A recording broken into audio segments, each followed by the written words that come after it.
तो चलिए बच्चों, आज सामाजिक अध्ययन का जो है नेक्स्ट पार्ट हम स्टार्ट कर रहे हैं। इससे पहले हमने काफ़ी पार्ट करा दिए हैं। अगर आपने अभी तक नहीं देखे तो आप प्लेलिस्ट में जाके देख सकते हो। पूरी की पूरी प्लेलिस्ट मैंने बना दी है, जिसमें सिर्फ 10 सालों से जितने भी इंपॉर्टेंट क्वेश्चन आए हैं वही इंपॉर्टेंट क्वेश्चन कवर करे गए हैं। तो आज का पहला क्वेश्चन हम देखते हैं।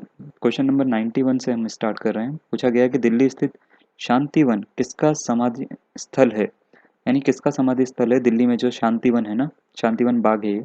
तो ऑप्शन नंबर 1 दे रखा है इंदिरा गांधी, दूसरा दे रखा है जवाहरलाल नेहरू, तीसरा दे रखा है राजीव गांधी, चौथा दे रखा है लाल बहादुर शास्त्री। तो शांतिवन जो है वो जवाहरलाल नेहरू का समाधि स्थल है। तो ऑप्शन नंबर 2 जो है वो इसका करेक्ट आंसर होगा।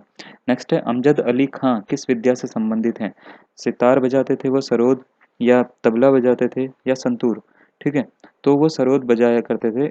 तो ऑप्शन नंबर 2 जो है वो इसका करेक्ट आंसर होगा।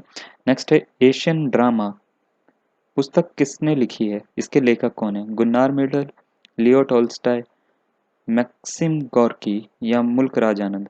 तो इसकी अगर हम बात करें तो ये काफ़ी हम कह सकते हैं वेल नोन पुस्तक है गुन्नार मिल्डल की।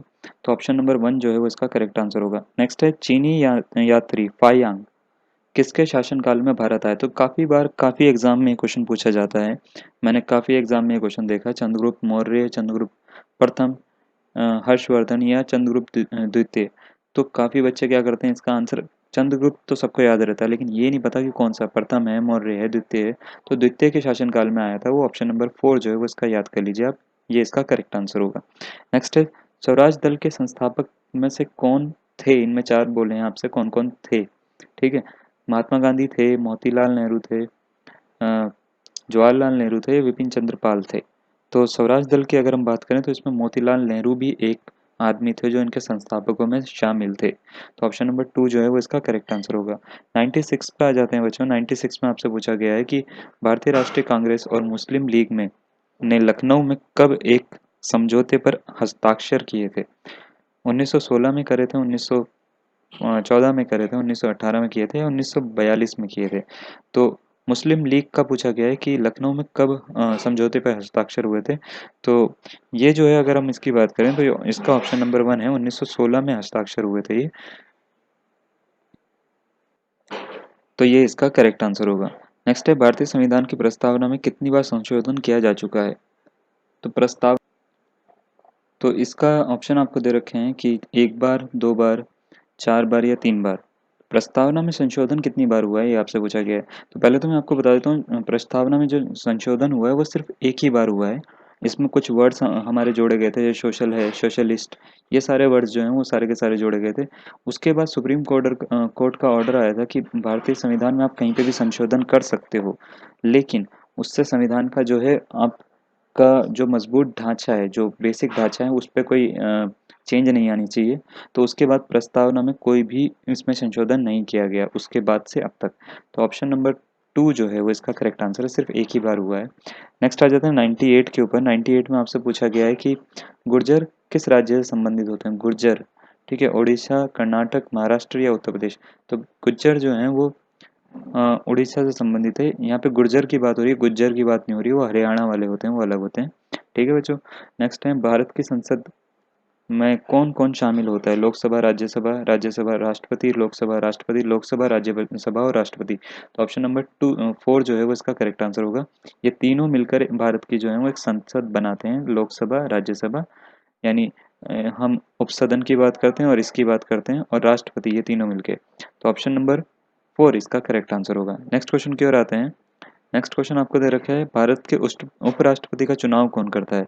राज्यसभा के सदस्य करते हैं, लोकसभा के करते हैं, संसद के दोनों सदस्यों के सदस्यगण करते हैं, और चौथा आपको दे रखा है राज्यसभा विधानसभाओं के सदस्य करते हैं मिलके। तो इसका ऑप्शन नंबर 3 जो है वो इसका करेक्ट आंसर होगा। दोनों मिलके करते हैं, और इसमें भी निर्वाचित जो होते हैं सिर्फ वो उनको चुना जाता है, निर्वाचित सदस्य जो होते हैं उनको चुना जाता है इसका चुनाव करने के लिए। अगर वोट की बात करें तो 50+1 50%, और उसमें एक अगर वोट भी ज़्यादा आ जाता है तो उस इंसान को राष्ट्रपति के लिए, चुनाव के लिए हम सही माना जाता है। तो ऑप्शन नंबर 3 जो है वो इसका करेक्ट आंसर होगा। नेक्स्ट आ जाते हैं उपराष्ट्रपति के लिए, सॉरी। नेक्स्ट आ जाते हैं भारत के संसद के दोनों सदनों की संयुक्त बैठक की अध्यक्षता कौन करता है? अगर दोनों सदनों की बैठक बुला ली तो उसकी अध्यक्षता कौन करेगा? राष्ट्रपति करेगा, लोकसभा का अध्यक्ष करेगा, उपराष्ट्रपति करेगा या राज्यसभा का अध्यक्ष करेगा? तो उसमें राष्ट्रपति और उपराष्ट्रपति का काम नहीं होता, उसमें लोकसभा का अध्यक्ष जो होता है वही उन दोनों का बैठक बुलाता है और वही उसकी अध्यक्षता भी करता है। तो ऑप्शन नंबर 2 जो है वो इसका करेक्ट आंसर है। नेक्स्ट क्वेश्चन आपको बोला है 2 अधिवेशनों के मध्य अधिक से अधिक कितने दिनों का अंतर हो सकता है?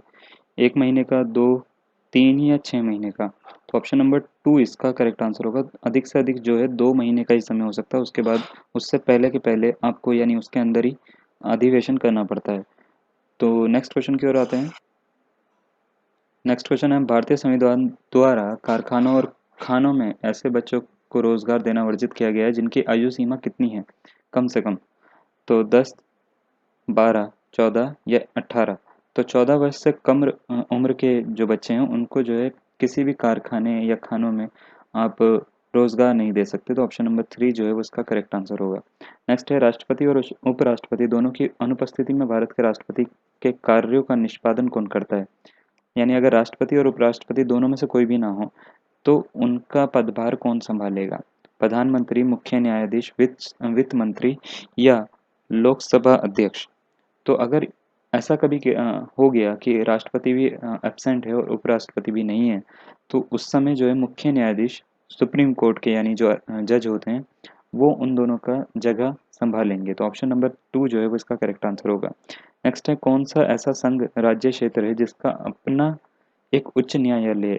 तो इनमें से किसका उच्च न्यायालय अपना है ये पूछा गया है। चंडीगढ़, दिल्ली, पुदुचेरी या दमन एवं दीव?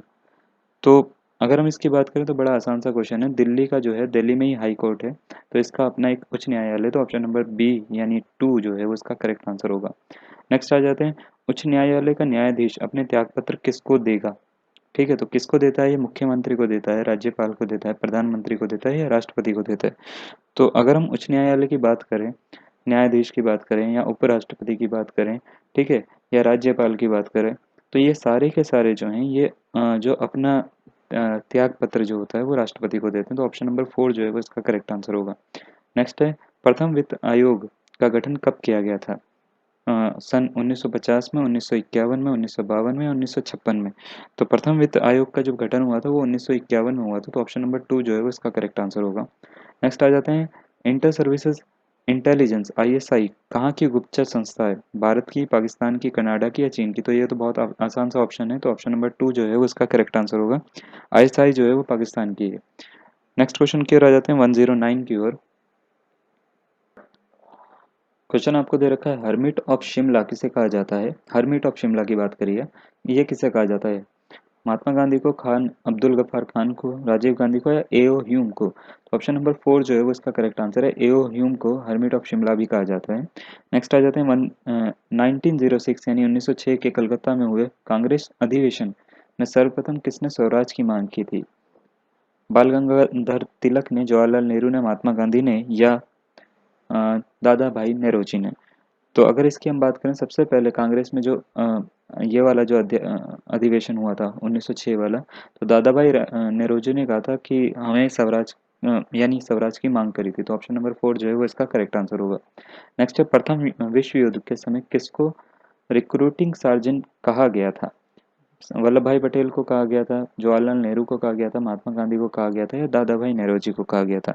तो रिक्रूटिंग सार्जेंट की अगर हम बात करें तो महात्मा गांधी को कहा गया था। तो ऑप्शन नंबर 3 जो है वो इसका करेक्ट आंसर होगा।